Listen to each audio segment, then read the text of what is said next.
Eu quero também ministrar essa noite para vocês, jovens que estão aqui, em especial os solteiros, né? A palavra hoje, solteiros ou noivos, né?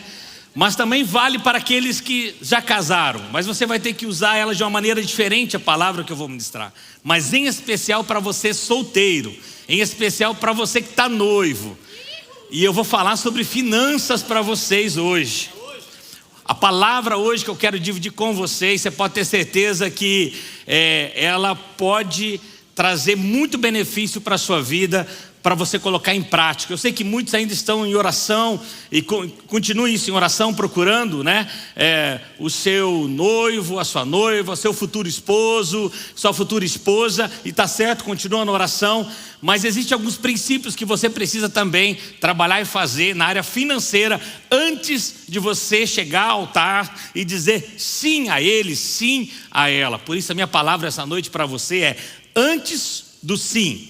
Antes do sim, você tem que tomar algumas decisões na sua vida financeira. E eu gostaria eu tivesse ouvido essa palavra hoje, né? Que eu vou ministrar hoje, antes de eu casar, por exemplo. Não.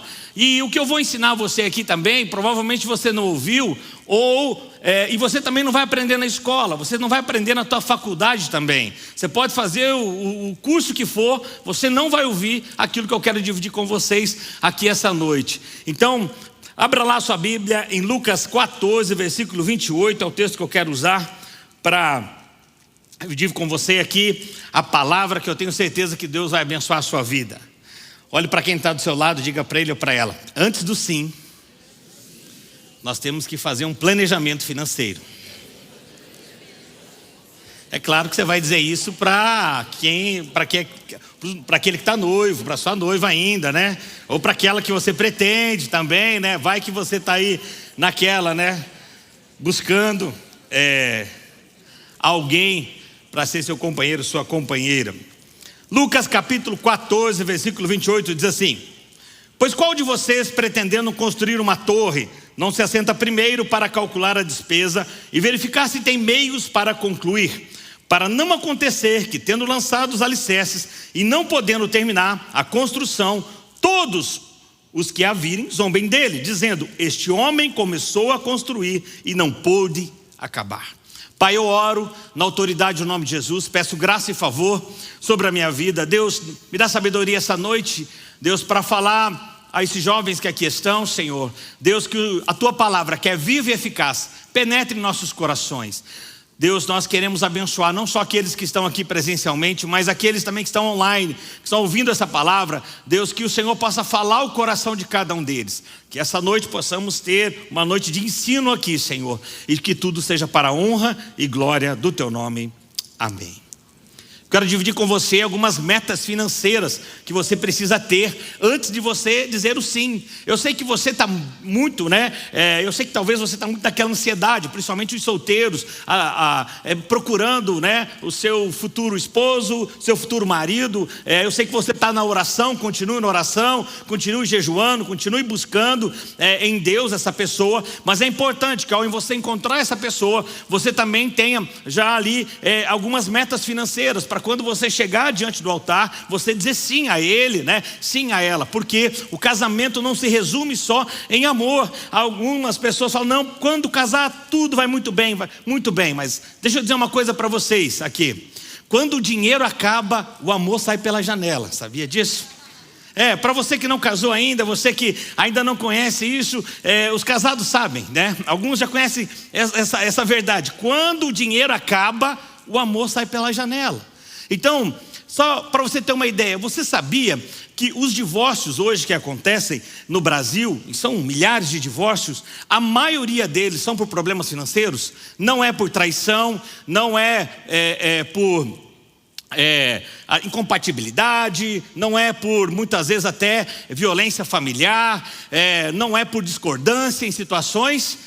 Tudo isso traz divórcio também, mas o maior percentual de divórcio hoje é por questões financeiras.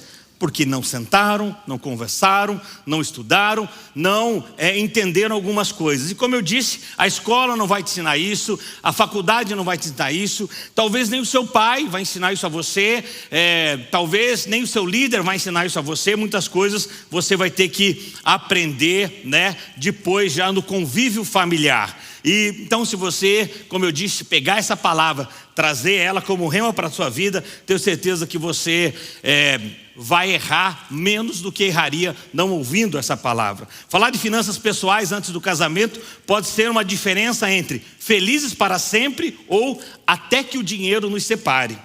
O diálogo vale a pena para quem ainda não casou, mas também para aqueles que já juntaram as escovas de dentes, né? Como alguns que aqui estão, e sabe quanto isso é importante. Dinheiro, como eu disse, é a principal causa de separações entre casais, né? Tanto a falta como o excesso. Você já viu, eu já conheço história de pessoas que se divorciaram não por falta de dinheiro, por excesso de dinheiro. Por ter muito dinheiro, não conseguiam controlar ali a sua vida e acabaram se divorciando. Então, atualmente, né, o dinheiro, ele tem sido a raiz de muitos divórcios, mais até do que traição, agressão, ou problemas no relacionamento, ou problemas familiares. E como eu disse, né, quando o dinheiro acaba, o amor sai pela janela. E planejamento financeiro deve acontecer bem antes de você dizer o sim no altar. Quanto mais organizada, previdente o casal for, menos problemas relativos às finanças ele terá. E o casamento é um dos acontecimentos mais importantes e mais esperados da vida de uma pessoa. Para você que está aqui e já tomou uma decisão de receber Jesus como seu Senhor e Salvador da sua vida, você já tomou a principal decisão da sua vida. A segunda maior decisão da sua vida é com quem você vai se casar. Essa é a segunda maior decisão. Por quê? Se você começar um curso e não gostar no meio do caminho, você troca. Se você começou uma faculdade de algum tema e no meio do caminho você fez 1 ano, 2, não gostou, você troca. Se você mudar de cidade, se arrepender, você volta a morar na cidade onde estava morando. Se você for lá e comprar uma roupa e não gostar, você para de usar ela. Se você foi lá e comprou um tênis e não gostou, você pode semear na vida de alguém, você para de usar. Casamento não é assim. Casou é uma vez só. Amém? Sim, pastor, casamento é uma vez só. O que a gente vê hoje em dia por aí, deu, não deu, separa, isso não existe para um cristão temente a Deus. É uma aliança que você faz entre você, seu cônjuge e Deus. Então, precisamos entender que é algo sério quando você toma uma decisão, quando você escolhe ele, né, ou ela, aquela pessoa que você vai viver aí até a vinda de Jesus ou a partida de um dos dois para com Cristo. A vida não é um conto de fadas. Cada conquista geralmente é precedida de muito sacrifício. E a chave para um casamento de sucesso é planejamento e disciplina. E o período do noivado é uma época perfeita para esse planejamento, né? Aqui na igreja nós temos cursos de noivos que você pode procurar, o Duque e a Fran, os casais que são aí responsáveis por isso, eles vão te ajudar com relação a isso. Mas o período do noivado, para quem já está noivo, né, é um período bem importante para você pensar sobre isso. Por quê? Muitas vezes se pensa no casamento e você só pensa na festa. Principalmente a noiva, ela está pensando nos convidados, naqueles 450 convidados, né?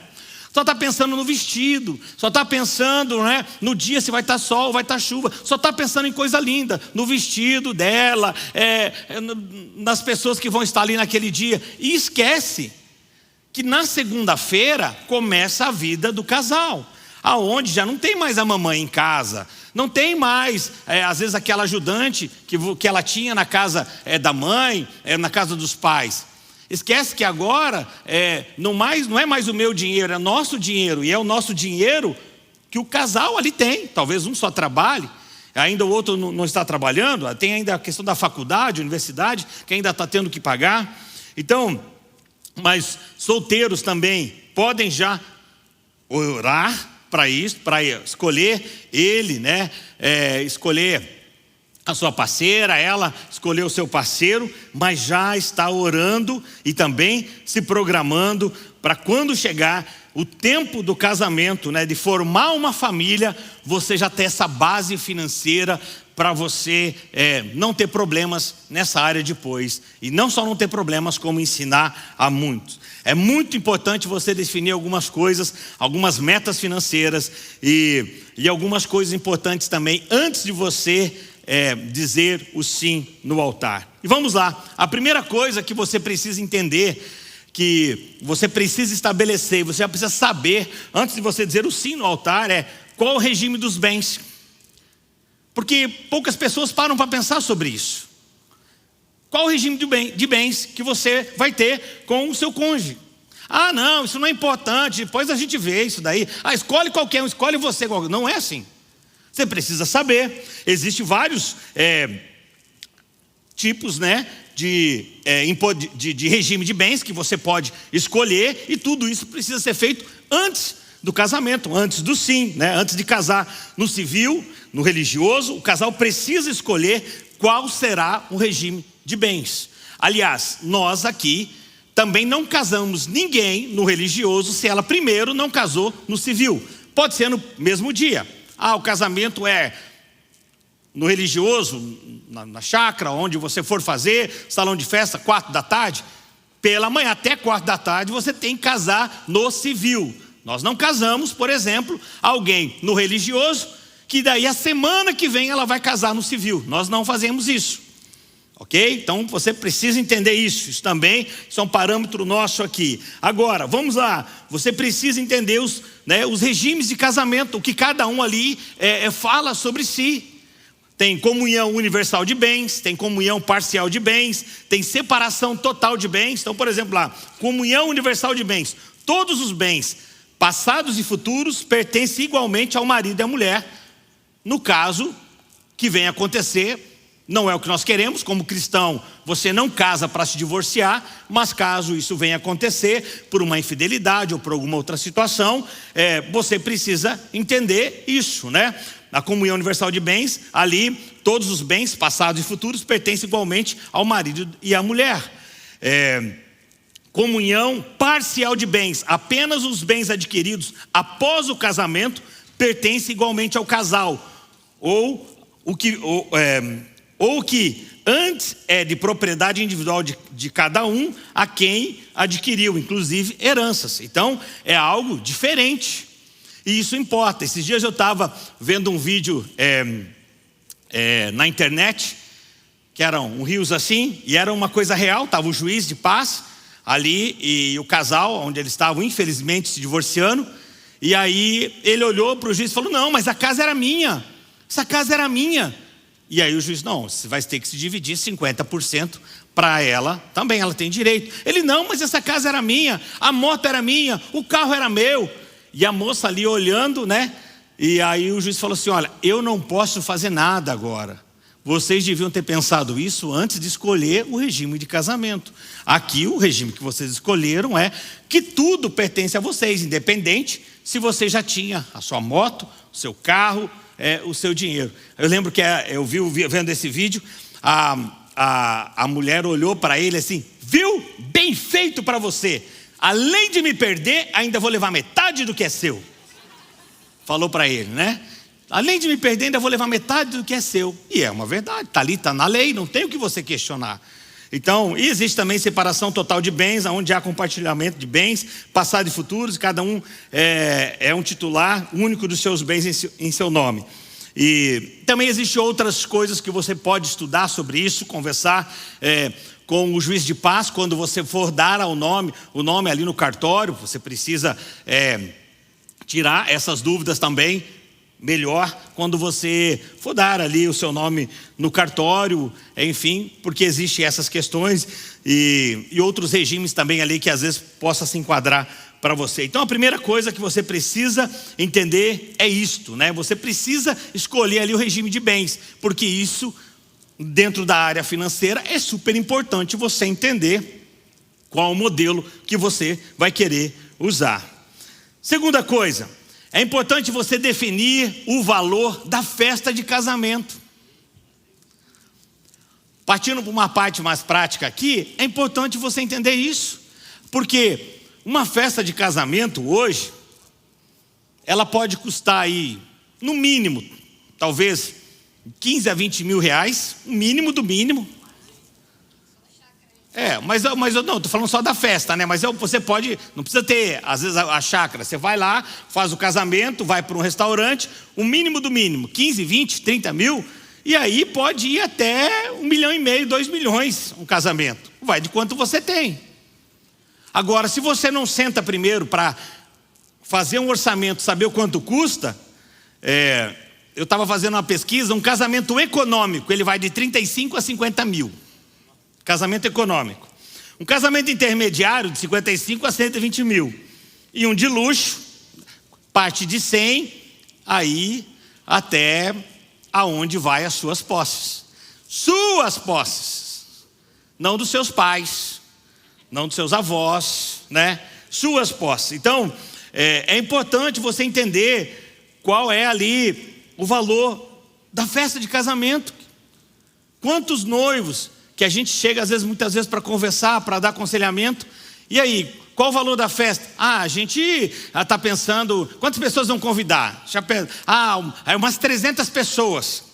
Legal, 300 pessoas, muito bom. A gente tem muito amigo, muito parente, tanto eu quanto ela, legal. E aonde? Eu quero casar no buffet tal ali, que é bem chique, ou naquela chácara tal. Não, muito bom. E quanto você pretende gastar? Eu acho que uns 10 mil, 20 mil faz, né? É a cabeça, não faz. Por quê? Está preocupada só com o vestido, está preocupado com os 350 convidados, em agradar a mãe, com as amigas, os pais, com os amigos, com aquilo, né? Com várias coisas, esquece o principal. Quanto que custa uma festa? Você tem que sentar. Talvez você precise prorrogar mais 3 meses, ou mais 6 meses, ou você precisa abaixar a tua expectativa. 350 você começa.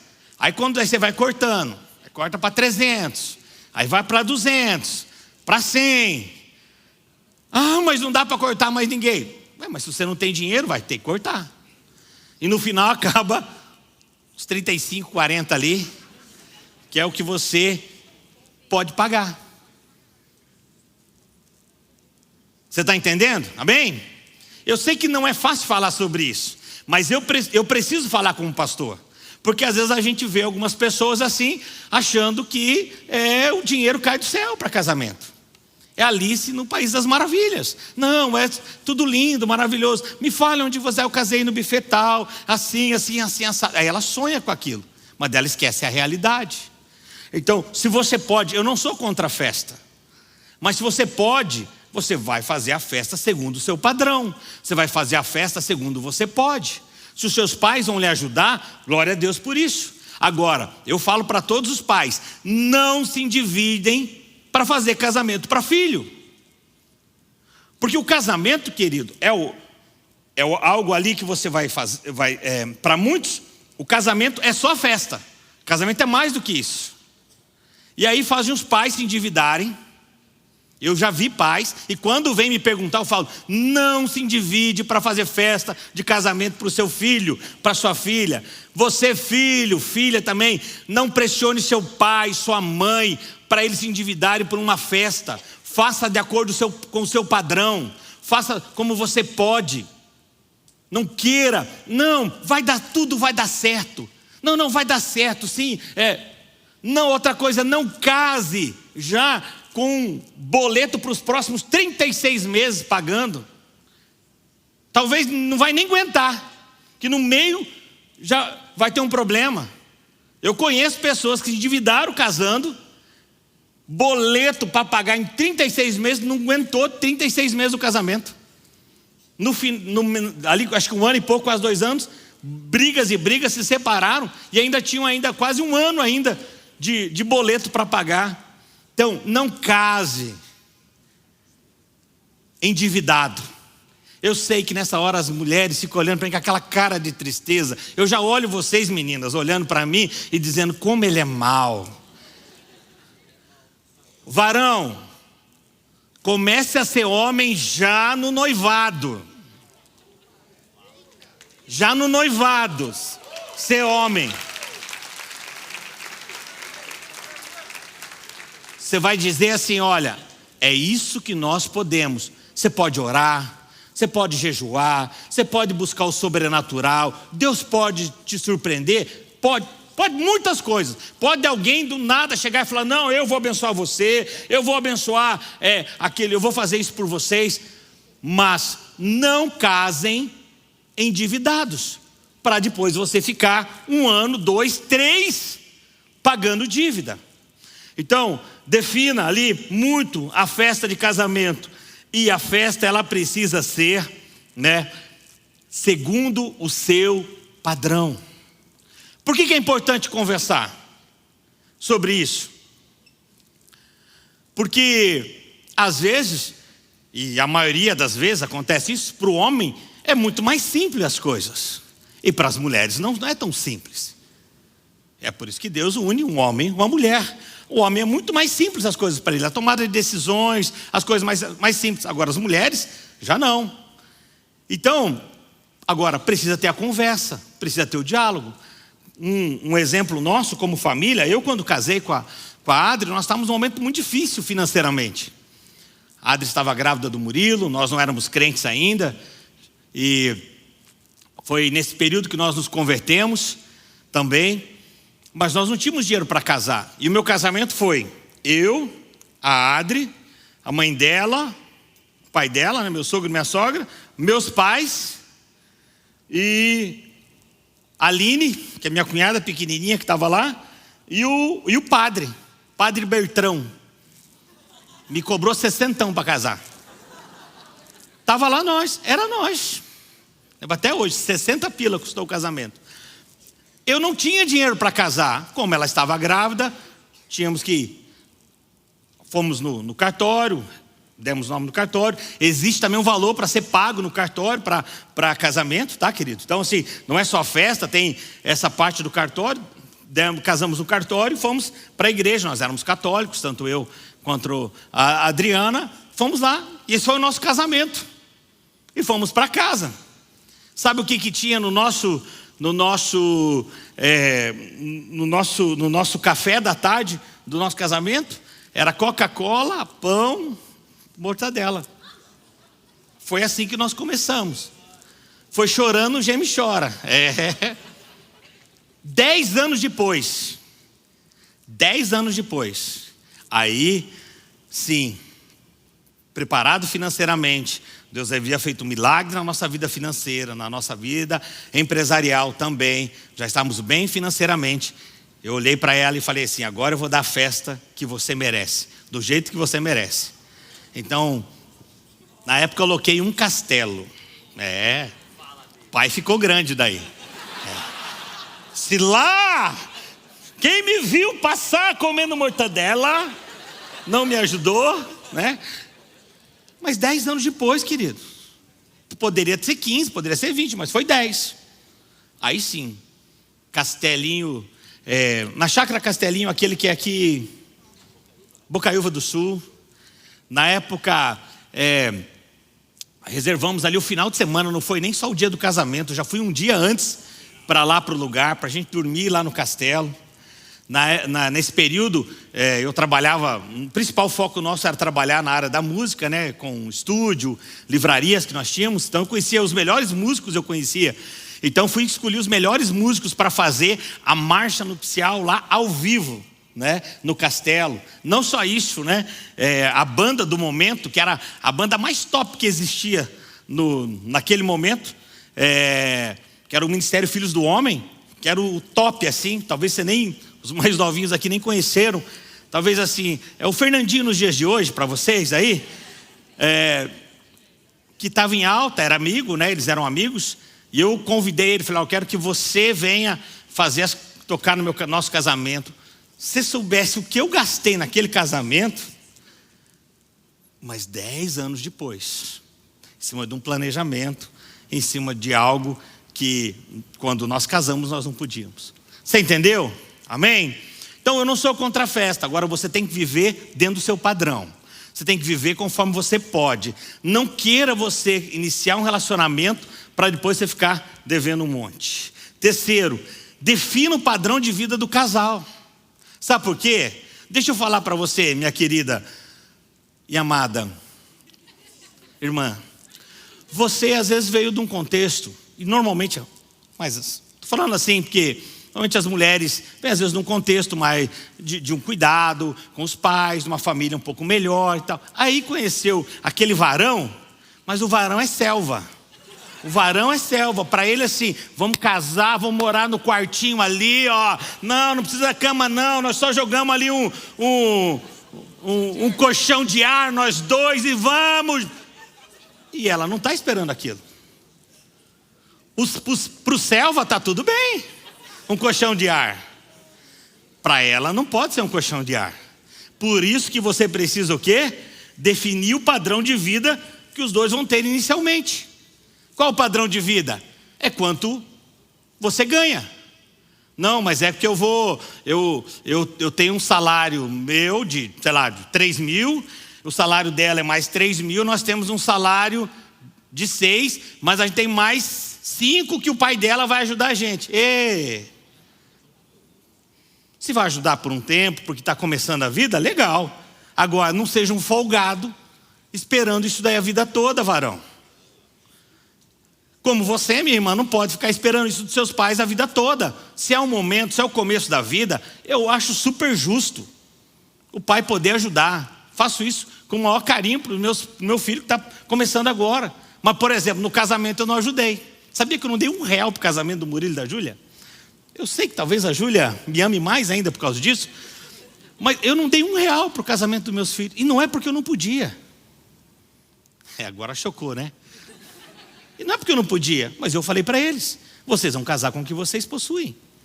Eu vou ajudar você de outra forma. Eu vou impulsionar vocês de outra forma. Agora, não espere R$1 meu no casamento de vocês. E a Adriana olhava para mim: eu não acredito que você vai fazer isso. Vamos conversar bem. Ela vinha: amor, veja bem, não e não. Eles vão casar com o dinheiro que eles têm. Quanto você tem para casar isso? Então foi lá, tinha 50 pessoas? 45. 45 pessoas no casamento dele. E não é porque eu não podia, mas eu já estava ensinando para ele: você vai viver com o que você tem. Eu vou te ajudar de outra forma. Na vida empreendedora agora, te ensinando outras coisas. Enfim, volta aqui para o ponto. Defina o padrão de vida do casal. Aonde vocês vão morar. O bairro onde você vai morar. E esse ponto inicial da vida financeira é muito importante. Muitos casam e querem ter o padrão ainda de vida que estava com os pais. Muitos casam e querem ainda, acham que vão continuar com aquele padrão de vida que tinha com seus pais. Você esqueceu, meu amado, minha amada, que os seus pais estão há 20, 30, 40 anos para chegar naquele padrão de vida agora? Não foi 6 meses, 1 ano. Foi 20 anos, às vezes 25, 30, 40 anos para chegar naquele padrão. Aí você sai da sua casa e você já acha que vai começar naquilo. Não vai, querida. Você vai ter que entender que o padrão, onde você vai morar, que carro que você vai ter, se você vai ter carro, tamanho da sua casa. Talvez seja uma casa muito grande onde você estava, e você não vai conseguir começar a vida nesse padrão, e você precisa entender. Então, aí, como eu disse, você também casa lá com o selva, e o selva, né, vamos carinhosamente chamar ele assim, para o selva está tudo legal. Uma casinha com um quarto só, o carrinho ali, se tiver o carro básico, sem ninguém para... não tem uma ajudante em casa, mas ele vai querer a roupa dele lavada. Ele vai querer comer. Então, enfim, para o selva às vezes até que vai bem. Mas e para você? Saber que não tem mais ajudante em casa, saber que a mamãe não está mais ali. E também para o homem também, que a mamãe não está mais ali para passar suas camisas, passar sua roupa, fazer aquela comidinha. Agora, vocês dois são uma só carne.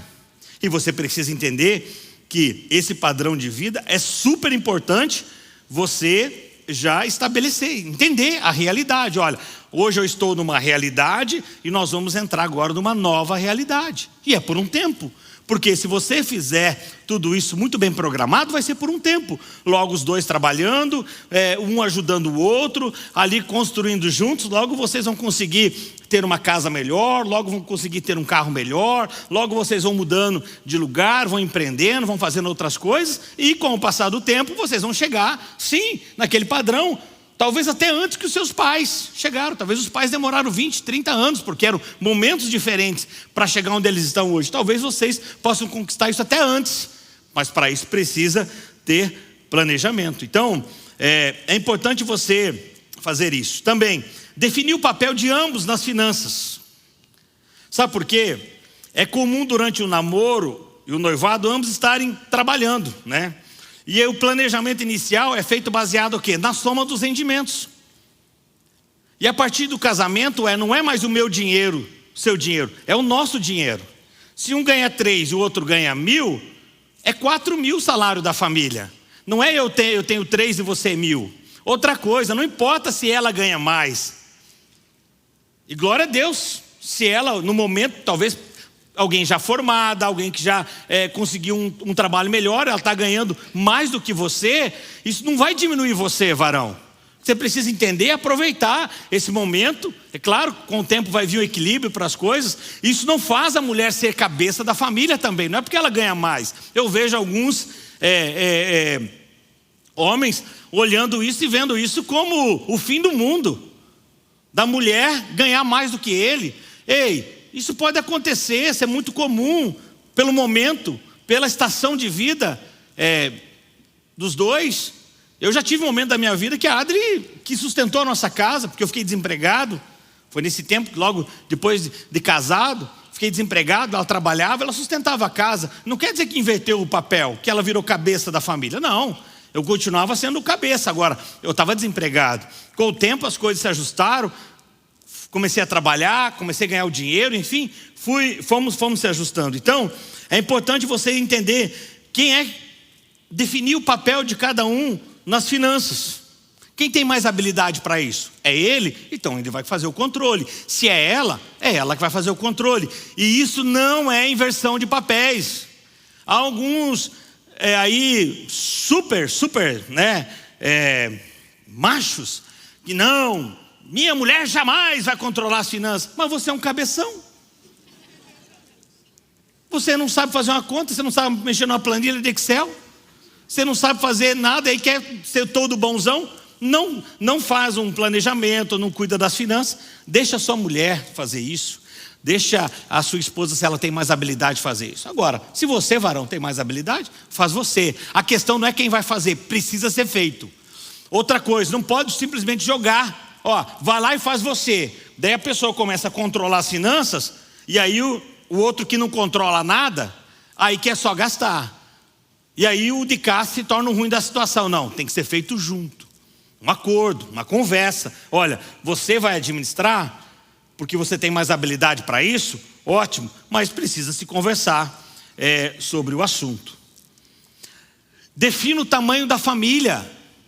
Porque enquanto você está noivo, enquanto você está namorando, quantos filhos? Eu quero ter 3. Eu quero ter 5. Eu quero ter 6, eu quero ter 7 filhos, eu quero ter um monte de criança. Ei, quando você tiver um, você já começa a pensar. Sabe quanto custa um filho? Alguém aqui sabe dizer quanto custa um filho? De 0 até ele se formar, por exemplo, até a formatura dele? Alguém se arrisca a falar? De 0 a 18 anos?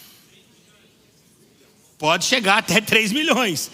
Mas assim, basicamente, um pouco mais. Mas pode chegar aí a média de 600 a 700 mil reais. Estou falando escola pública ainda, tá?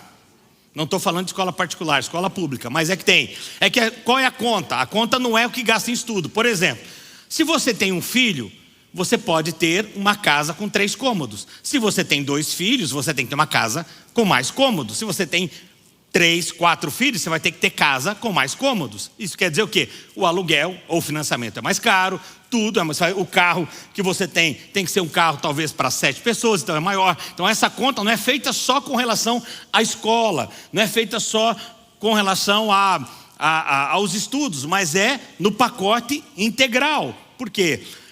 Se você só tem um filho, é uma coisa. Se você tem dois, você já vai ter que ter, principalmente quando chega ali na parte da adolescência, quarto separado para eles, principalmente se for menino ou menina. Esses dias eu estava num aconselhamento com um casal aqui da igreja, muito amado eles, mas eles chegaram: pastor, então a gente está tentando. Eles têm 2 filhos já, e eles passam assim, sabe, bem apertadinhos assim. A gente sabe que de vez em quando eles estão lá precisando de uma cesta básica, e isso e aquilo outro. E pastor, deixa eu falar para vocês, estamos tão felizes, estamos tentando nosso 3º filho. Quando falou 3º filho, eu falei: que maravilha, vocês vão vender o carro? Não, pastor, sem carro não tem como viver. Eu falei: gente, vocês não conseguem viver com 2 filhos hoje, estão pensando no 3º, vai ter que vender o carro. Porque o carro, e olha que não é um carro novo, é um carro, né, usadinho, que tem suas manutenção, tem seus gastos, que é praticamente o gasto quase comparado a um filho. Quando você tiver o seu carro, que talvez hoje você ainda usa do seu pai, você ainda hoje usa talvez você não paga todas essas contas, PVA, licenciamento, manutenção, pneu. Gente, quando chega na fase adulta, tudo isso tem um custo. Então assim, você precisa entender qual é ali o tamanho da família.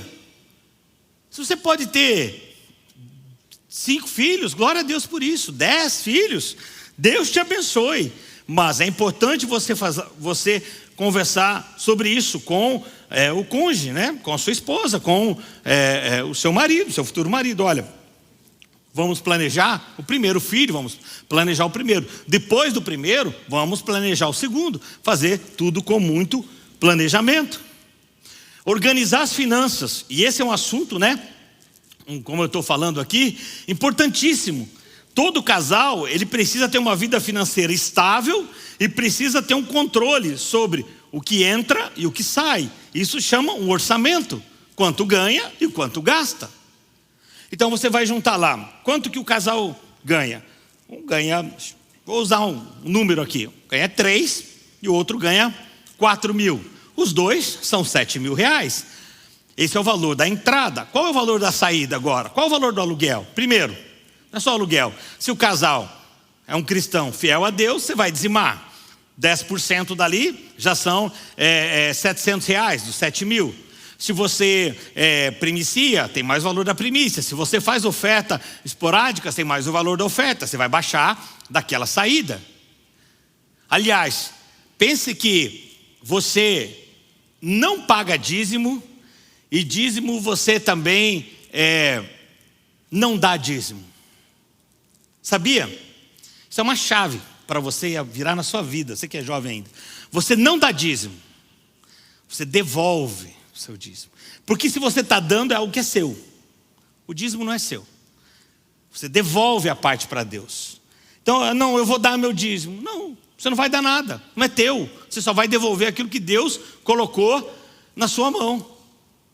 Então, vai fazer a parte. Essa parte, né, dos princípios. Segundo, você vai ver o aluguel, ou parcela daquela casa, ou financiamento. Qual é o valor? Carro, qual é o valor do carro? Se o carro é quitado, se não é, tem a parcela do carro. Tem gasolina, tem PVA, tem licenciamento, tem manutenção. Tem ali o mercado e outras coisas mais. É importante você entender isso. Então, isso é o quê? É um orçamento familiar. Quanto ganha e o quanto gasta. E aí dentro disso, vocês vão poder tomar as decisões. Vamos poder viajar? Vamos poder sair de férias? Vamos poder, daqui a algum tempo, poder investir em algo? Entenda isso. Isso é super importante. Você evita despesas desnecessárias. Quando você tem esse controle, essa consciência, você evita despesas desnecessárias. Eu lembro, quando eu casei com a Adri, alguns meses depois, assim, mesmo apertado financeiramente, mas por ser desorganizado, não foi nem alguns meses, foi naquela semana, empolgado com o casamento. Só a nossa festa lá tinha sido comer lá pão com mortadela, e aí a gente foi no mercado. Eu lembro que eu comprei tanta coisa no mercado, tanta coisa, que na época, isso foi em 98, o salário mínimo em 98 era R$130. Eu gastei 499 na compra. Então é equivalente a 3 salários mínimos de hoje. Hoje está o salário mínimo mil e quanto? 1.412 vezes 3 dá quanto hoje? 4.200 e alguma coisa, né? A primeira compra para um casal e o filho, que ainda não estava na barriga, 4.200. Tem necessidade? Claro que não. Compramos um monte de coisa errada. Vamos levar isso aqui? Vamos levar. Vamos pegar aquilo outro? Vamos levar. Depois a gente olhava, para que você comprou isso? Eu não sei. Para que comprou aquilo outro? Também não sei. Mas por quê? Inexperiência. Gastando em coisas desnecessárias. Gastando em coisas que depois já estávamos com problema financeiro e ainda criamos um buraco maior ainda. Financeiro. Então, precisa ter esse planejamento de você planejar quanto vai comprar, quanto vai gastar, como vai fazer. E eu sei que quando você fizer essa conta, quando você começar a pensar nessas coisas todas, talvez até bata um desespero. Porque fala assim, uau, é caro para casar, é caro para ter filho, é caro para ter uma vida. Mas você precisa fazer com muito planejamento, para você não cair na estatística que eu falei no começo, que a maioria dos divórcios, eles acontecem por problemas financeiros. Então, como pastor, eu tenho a obrigação de orientar você. Não só você que está aqui, mas quem vai assistir essa mensagem online depois. Vocês vão formar uma família e precisam também entender muito bem ali o recurso que vai ser usado para ter essa família. Invista no seu futuro. Você tem que, além de fazer todo esse planejamento, você tem que pensar no seu futuro. Pensar no futuro é traçar metas específicas de investimento, como um percentual da renda eu vou destinar a uma poupança, a uma previdência privada, alguma coisa nesse sentido.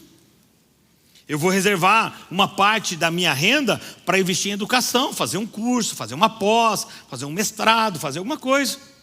Eu vou reservar parte do meu recurso para me adquirir um imóvel, segundo imóvel, fazer minha renda, para que o futuro, quando eu chegar na minha velhice, eu esteja muito bem estruturado. Quantas pessoas que nós conversamos hoje, eu converso muitas vezes, que eu vou conversar com elas, e elas estão querendo se preparar para ter uma renda extra, e pergunto, pastor, o que você me aconselharia para eu ter uma renda extra, um ganho extra? Mas só que ela já está com 55, 60, 50 anos. Por quê? Quando ela tinha 18, 20, 25, 23, 30, ninguém falou para ela, você precisa começar a guardar dinheiro já cedo. Agora com 55, 60, como é que ela vai fazer? Já não tem mais o vigor físico que tinha, já não tem mais a mesma disponibilidade que tinha, o mercado já não é mais aberto a contratar ele ou ela, porque devido à idade. Então, é importante você entender isso, né? Que o planejamento financeiro é você pensar no futuro, investir no futuro. O que é investir no futuro? Bom, vou organizar minha vida financeira, agora, meu casamento, primeiro ano, ajustei, para o segundo ano, a gente vai planejar fazer isso, para o terceiro ano, então a gente já começa a fazer investimentos, e queridos, comece a investir R$50 por mês, comece a investir R$100 por mês, a questão não é o valor que você vai fazer, a questão é a disciplina que você vai criar. Não, quando eu tiver 2, 3 mil por mês, aí sim eu vou guardar dinheiro. Não, começa guardando R$50, começa guardando R$100, porque a questão é você criar essa disciplina, o hábito. Começou a guardar dinheiro, começou a guardar, aquilo vai criando um hábito, e esse hábito vai virar uma cultura para você de guardar dinheiro. Vai chegar o tempo que você, com 25, 30 anos, né? Ali 35, você já vai estar guardando dinheiro há 5, a 10, a 20 anos, a 15 anos. Ainda que seja 50, 70, R$100, uau! Quanto que você não vai ter? E claro, vai estudar sobre o assunto, vai ver qual que é a melhor forma, vai conversar com pessoas que já passaram por esse assunto. Eu lembro que alguns anos atrás, muitos me conhecem, né, na igreja, só como pastor da igreja, mas eu venho de uma vida empresarial. Mas há muitos anos atrás, quando nós tínhamos as nossas lojas, nossas livrarias, distribuidora, estúdio, né, foi a área empreendedora onde Deus nos prosperou, nos abençoou muito. Eu lembro que nesse tempo, eu morava lá no Sítio Cercado, e as pessoas chegavam para mim e falavam assim: Marciano, mas você podia estar morando em um lugar melhor. Eu podia. Tinha outros imóveis que eu já estava investindo, comprando, em outras regiões da cidade, muito melhores do que o meu que eu morava. Mas eu falava, não é tempo ainda, sou novo, tenho 20 e poucos anos. Quando começamos o Alcance aqui, eu tinha 20 e poucos anos. Então, eu pensava assim, não é tempo ainda. Vai chegar o tempo que eu vou escolher o lugar onde eu quero morar. Sabe, deixa eu dizer uma coisa para vocês aqui. Pega essa frase. Se você não quiser ouvir nada do que eu falei aqui essa noite, só pega isso e carrega para a sua vida. Pior do que pobre, sabe o que é? O rico que fica pobre. Pior do que pobre é o rico que fica pobre. Pior do que você não ter é um dia você ter e agora não tem mais. Sabe por que acontece isso? Porque gasta tudo de uma vez. Ganhou um pouquinho, não, já vou comprar um carro novo, já vou fazer isso, já vou fazer aquilo outro, tal. Aí tem para hoje. Mas daqui 6 meses, daqui 1 ano não tem mais. Então eu pensava comigo, não é tempo ainda. A minha questão é, eu via muitos amigos meus que estavam prosperando também, empresários, e estavam lá, não, já vou morar no Água Verde, vou morar em tal lugar. Eu falava, não, estou bem aqui no Sítio Cercado. Aqui o pão é mais barato, aqui o serralheiro é mais barato, aqui o mercado é mais barato, aqui tudo é mais barato. Estou bem aqui. Lembro do meu carro. Alguns amigos chegavam para mim e falavam assim, cara, você tem esse carro. Eu tinha uma vizinha, que a Adriana tinha um Fusca verde. Parecia uma mosca varejeira assim na rua, assim, a coisa mais linda do mundo. A vizinha chegava lá, seu Marciano, vende esse carro. A dona Adriana fica andando com esse carro aí velho. Eu falava, calma. Poderia já naquele momento ter um carro melhor? Poderia. Mas talvez eu tivesse aquele carro só naquele tempo. A grande questão é que eu estava preparando para eu ter um carro bom por toda a minha vida. E essa é a questão. Muitas vezes você pode até estar hoje num bom trabalho, e glória a Deus por isso, ganhando um bom salário, e você imagina que isso vai pendurar por toda a vida. Não vai, a vida é feita de ciclos. Ora você está em cima, ora você dá uma estabilizada, ora você dá uma queda. Aí tudo vai conforme você tem os seus recursos, conforme você tem ali tempo para passar para aquele momento difícil. Então eu lembro que as pessoas falavam para mim assim, olha, cara, você poderia ter um carro melhor. Eu falei, claro que eu poderia ter um carro melhor. Mas uma coisa que eu aprendi, e até hoje eu sou assim, eu vivo abaixo do que eu ganho. Eu tenho uma boa vida, porque venho da área empresarial, Deus nos abençoou muito, somos muito abençoados pela igreja também. Alcance é uma igreja muito generosa. Agora, eu vivo abaixo ainda, até hoje, do que eu poderia viver. Porque eu não quero só viver 6 meses da minha vida daquele jeito. Eu não quero só viver 1 ano da minha vida, eu quero viver o resto da minha vida bem. Por isso, sempre viva abaixo daquilo que você pode. Você ganha 10 mil, vive abaixo de 10 mil. Ganha 3 mil, vive abaixo de 3 mil. Ganhou 50 mil, vive abaixo de 50 mil. Ganhou 100 mil, vive abaixo de 100 mil. Para quê? Para você sempre ter uma boa reserva. E isso é o quê? Pensar no futuro. Então comece a pensar no futuro ainda jovem. Você tem gás, tem energia. Se você fizer algo que, por mais que você achava que dava certo, não deu certo, você ainda tem tempo para arrumar a rota daquilo que você estava fazendo. Então pense em poupança, pense em planejar o seu futuro, ter um plano de saúde, ter uma previdência, seguro de vida. Isso tudo é importante, mas sem organização você não vai conseguir ter nada disso. Vai viver só no si. Se eu tivesse feito isso. Quantas pessoas que você conhece, que você vai conversar com elas, talvez você já ouviu, talvez você ouviu até dos seus pais, se nós tivéssemos feito isso, nós estaríamos de uma outra forma. Se nós tivéssemos feito isso, nós estaríamos melhor. Se o seu pai tivesse feito isso, se a sua mãe tivesse feito aquilo, se o seu avô, mas o se não está mais. É o que fez e o que não fez. A grande questão, e o caminho aqui para concluir com vocês, antes do sim, você precisa tomar muitas decisões.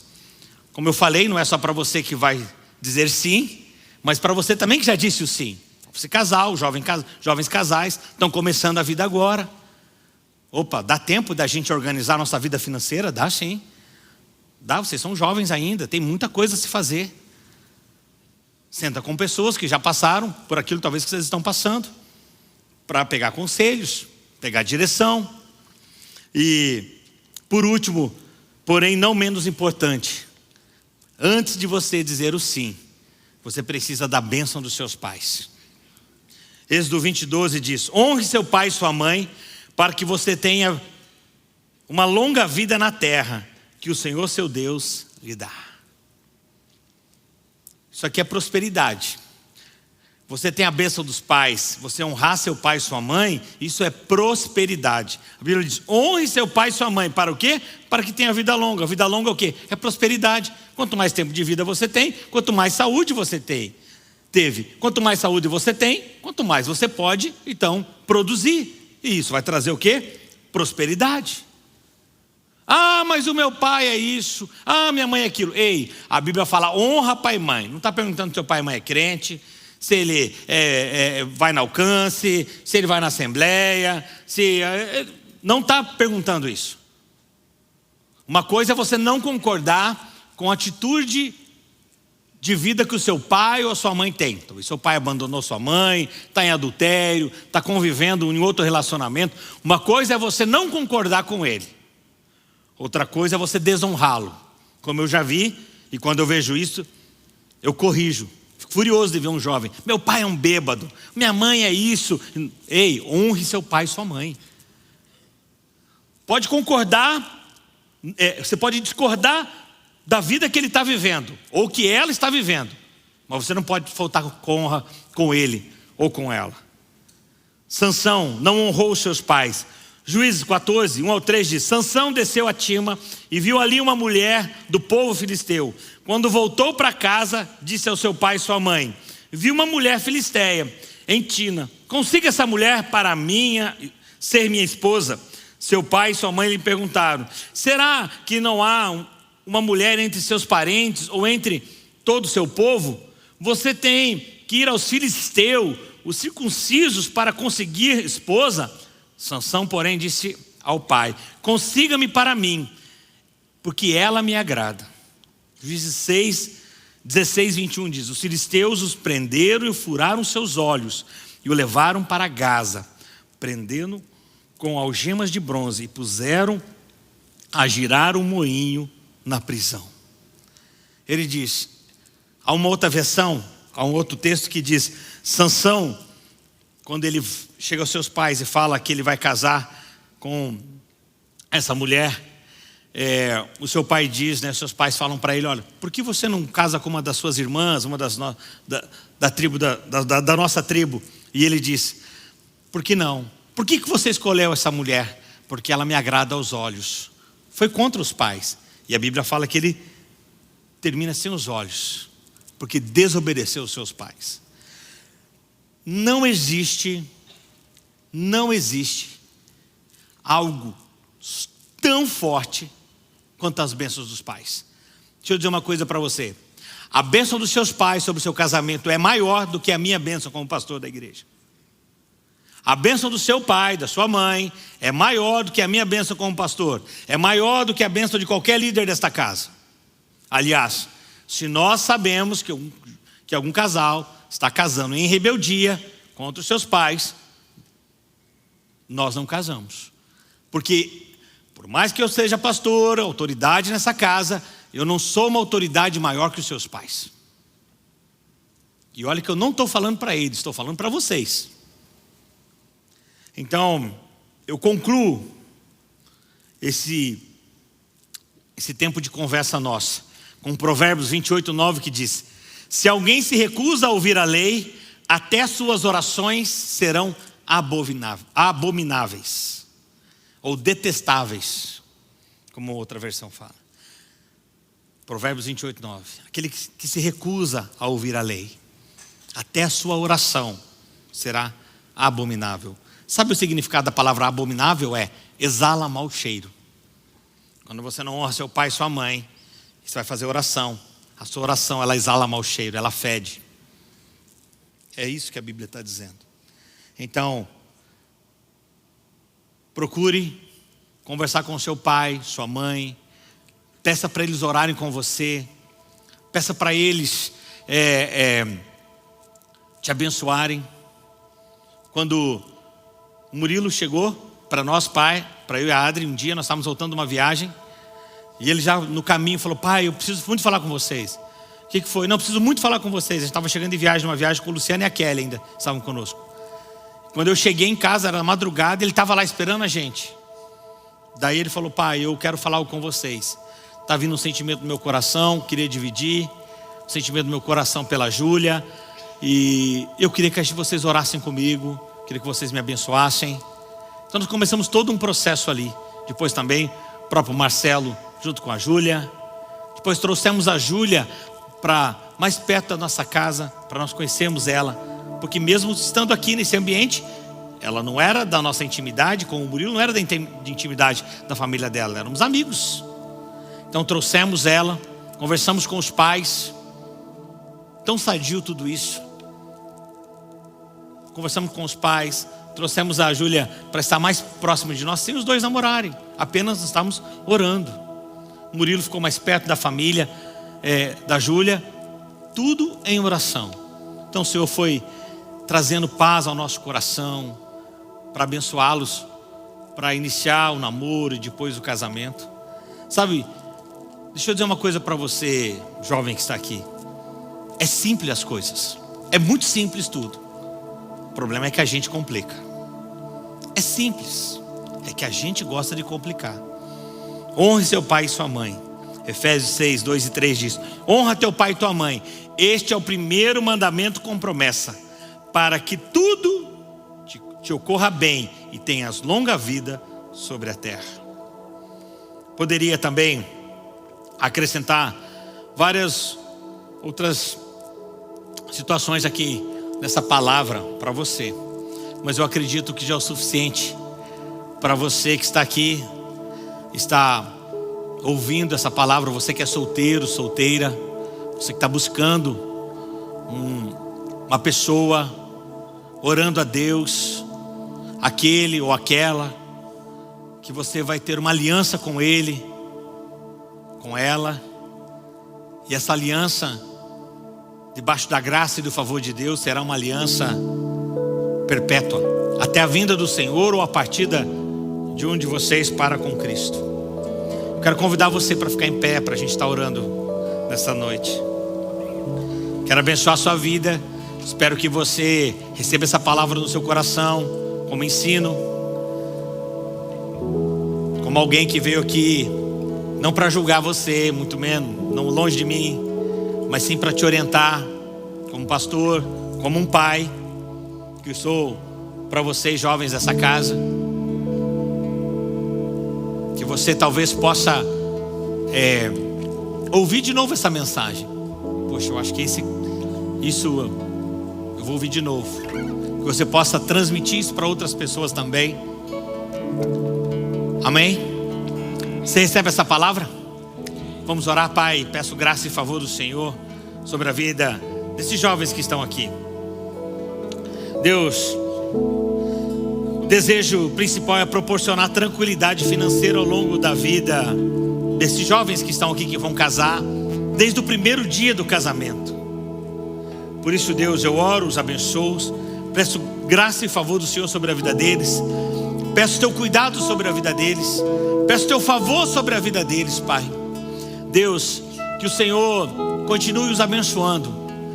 Pai, há jovens aqui, Senhor, que estão orando e clamando a Deus para que possam encontrar um parceiro, uma parceira, para viver o resto da vida, ter sua vida ou partida depois de um deles para o Senhor.